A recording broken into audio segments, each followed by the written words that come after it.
Here are ways to increase conversions with video. So here are things you can do to your video to help you with your conversion activities. Number one is to keep your video very simple. A lot of times we get scripts from clients that are 3, 4, 5 minutes long. Keep the video short, simple, and to the point. Get rid of all the marketing fluff, just the facts. Remember, people on the web are just looking for information. So let's keep your video short. I'm talking about usually under a minute or around a minute long should be enough time for you to communicate your message within a conversion activity. If you need to have a longer message, we suggest you break the video into parts and have buttons or JPEGs on the site that will allow people to click to find out about a specific topic. So keep the video short and to the point. Number two, quality. Really, the video on your site is an extension of your brand. And we're sort of leaving the world of creating a video that's not really high production quality. We suggest you hire a professional production firm to produce the video, because if you think about it, if you have a lot of money invested into your website and a video that doesn't meet that from a professional standpoint, it really blows your marketing message. Spend the extra money, produce a really high quality video, and you will see that in turn helping with your conversion rates. Number three, let the script speak for itself. What do I mean by that? Really tell your users specifically what you want them to do. Do you want them to buy a product? Do you want them to fill out a form? Do you want them to click on another button to go to a different page? Let your script direct customers to what you want them to do. For instance, you know what is not happening on your website in that users aren't converting or users aren't doing different things. Specifically talk to your customers with video, telling them what you want them to do.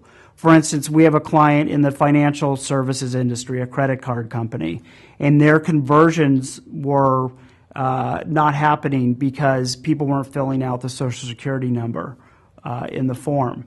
So we created a video that talked about that Social Security number specifically, sort of the white elephant. Let's talk about it. Why you want that information, what you're going to do with it, why it's necessary for the process.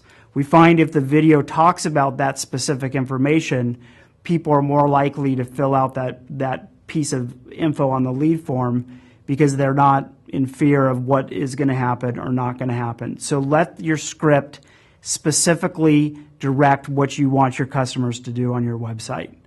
Number four, talent.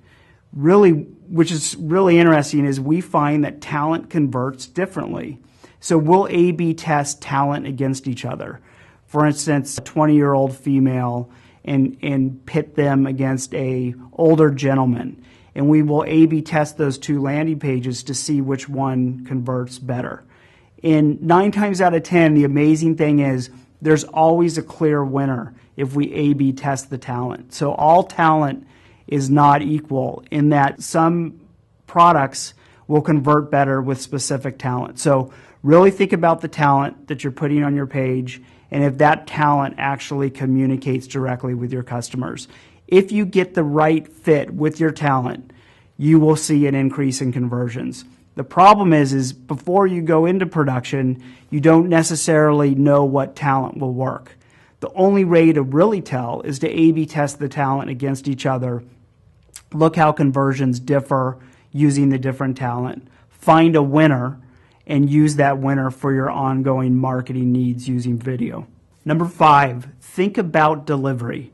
Really, the online video process is twofold. You have production and you have delivery. So you really want to think about how you're delivering the video on your site. You know, for example, if you put a lot of money into producing a video and the video doesn't deliver properly when people get to your site, you've totally blown that execution. Delivery is as important as the production of the video. So we suggest that you hire or work with a professional delivery company to really deal with that disconnect that we see when our customers get raw video files and actually try to go through the process of getting those raw files live on a site. It's not to say that you can't figure it out. But think ahead of time about that disconnect, and if you have the internal structure of the IT department or the people internally at your company to actually be able to deliver the video properly. If not, find one of these OVPs, online video platforms, where you can upload the video directly, get lines of code, and actually put that code into your page, and the delivery variable is eliminated from your execution.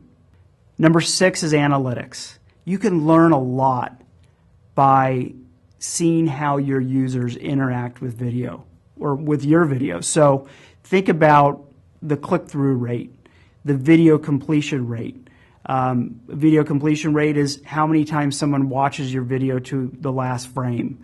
And if you see a low video completion rate, you know that your video, there's something wrong with it. Your users aren't engaging with it. So there's this whole video analytics thing that's coming up and starting to happen. And that is allowing people to look at how people are interacting with their video. So definitely get some sort of analytics package, connect with an OVP that has an analytics package, and look at how your users are interacting with your videos and make production decisions based on how you're seeing the data flesh out. Those production decisions would be to change the video based on things that you are seeing or not seeing within the data points.